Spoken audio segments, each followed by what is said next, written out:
A pergunta agora era sobre o contágio do estresse. Uma vez eu pesquisei no Google porque eu tinha uma tese. Eu pesquisei, o estresse é contagioso? E apareceu dizendo que era contagioso. É contagioso?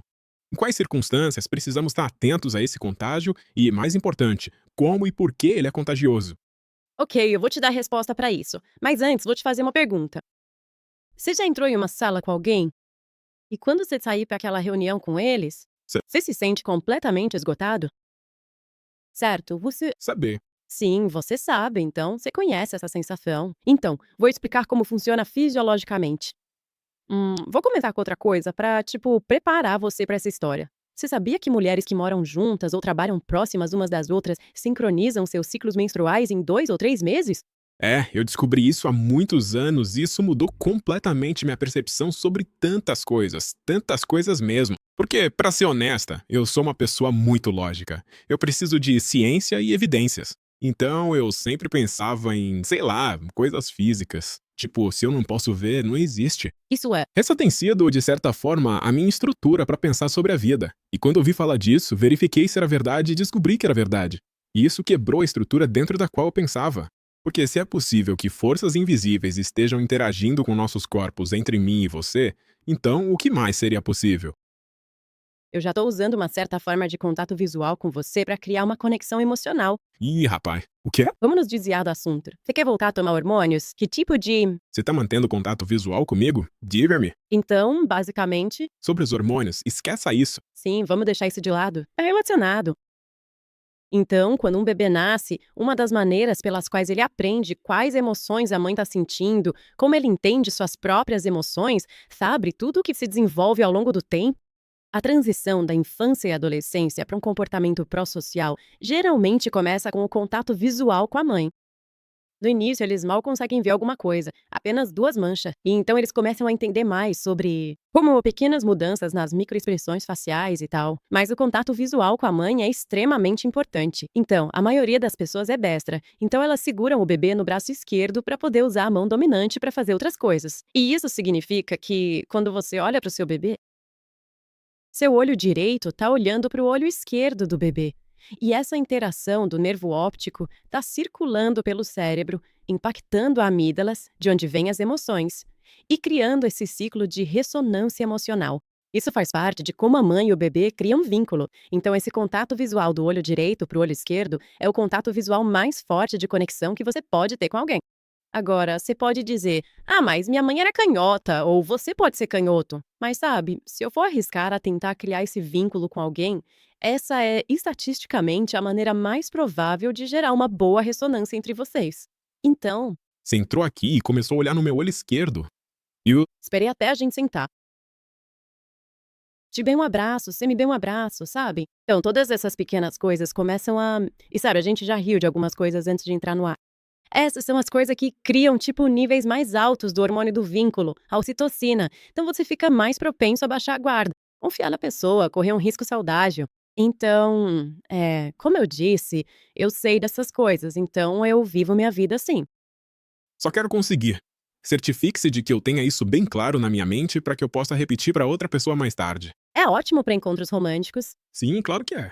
Acho que podemos seguir por esse caminho um pouco, mas a razão pela qual isso funciona é porque existe uma associação em nossos cérebros de que, se alguém está olhando no nosso olho esquerdo, isso meio que desencadeia algo, uma resposta de conexão que é bastante inata em nós. Sim. Resumindo, é isso? Sim, ok, super interessante. O que mais? O que mais? Se eu tô tentando criar um vínculo com alguém, então todos que estão ouvindo isso agora, estejam eles no trabalho, em vendas, procurando um parceiro, o que for, é um truque bem interessante olhar no olho esquerdo de alguém. Vou olhar apenas no seu olho esquerdo pelo resto da conversa. A conversa com o olho direito. Como faço? Tô apenas analisando com ambos. Sim, você se sente assim, mas assim que você começar a fazer isso, eu prometo que você notará a diferença. Ok. O que mais? Quais são os truques para incentivar o vínculo afetivo? Incentivar o vínculo, então, interação física. Então, sabe, dependendo do que for apropriado, no mínimo um aperto de mão, talvez um abraço, talvez um beijo no rosto, sabe? Depende da situação em que você tá. Eu faço esse aperto de mão em que a gente se abraçou, então apertamos as mãos. Muitos anos atrás, eu li um artigo que, se ao apertar a mão de alguém você colocar a outra mão por cima, isso cria uma sensação de calor e confiança. Então, eu faço isso há 10 anos já. Dou minha mão esquerda ou direita e a outra mão vai por cima. É definitivamente um algo a mais. E você vê isso em muitas culturas mais antigas, que existe um aperto de mão mais elaborado do que o nosso, que parece ser só uma mão, bem rápido e tal. Então, quanto mais desse tipo de toque físico você conseguir, é melhor. Então, sabe, todo mundo que eu encontrei desde que cheguei aqui hoje de manhã, eu cumprimentei com um aperto de mão ou abracei. E eu jamais deixaria de fazer isso. Existe mais alguma coisa em relação a estimular a liberação de ocitocina? Que você saiba quais são os comportamentos que aumentam esse químico de vínculo no nosso cérebro. Olhar nos olhos e o toque são os principais. Rir junto é outro. E aí tem coisas que não envolvem outra pessoa. Mas se você tomar um banho de banheira em vez de um banho de chuveiro, se libera mais ocitocina. Massagem também ajuda. E você está imerso em água quente, então parece um abraço. Então, teoricamente, Você sai do banho mais gentil e mais feliz. E mais pessoas vão querer se conectar com você ainda mais. bem, você estará mais no modo de Vínculo. fazendo isso. Sim. Muito interessante. E quanto à vulnerabilidade? Porque ouvi dizer que compartilhar dificuldades é uma das coisas que Zen? oxitocina. Sim, então, sim, passar por algo que não é necessariamente traumático, mas que é altamente emocional, também cria muitos laços. A gente vê muito isso nos reality shows, onde as pessoas falam: "Ah, vamos ser amigos pra sempre". Sabe, se você faz algo como pular de paraquedas ou bungee jump em grupo, você realmente se sente mais conectado com aquelas pessoas. Mas não são tão práticos quanto as pequenas coisas que você pode fazer todos os dias. Voltando à conversa sobre hormônios, retomando o assunto, falamos de estresse e seu contágio. Começamos contextualizando com o fato de que mulheres que convivem fisicamente próximas sincronizam seus ciclos menstruais.